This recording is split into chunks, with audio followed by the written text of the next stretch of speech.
Today we're going to discuss and show you the white color from Magic the Gathering. And now we're going to discuss Kjeldoran Royal Guard. It's 3, 2 white. Once again, white tends to make you pay 2 planes. It's very white oriented. It's a rare. It's a human soldier. It's a 2/5. Once again, paid 5, and instead of getting a 4/4, and you're going to get a 2/5. Once again, white is all about defense.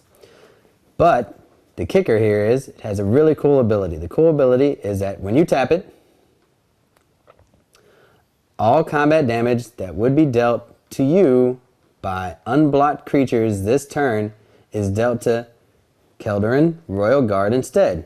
So, if you're attacking and they have more attackers, or you choose to let some of it go through, you can have that damage dealt to Kjeldoran Royal Guard instead of to you. So as long as it's less than 5, say 4 got through, you can instead tap Kjeldoran and have the damage done to them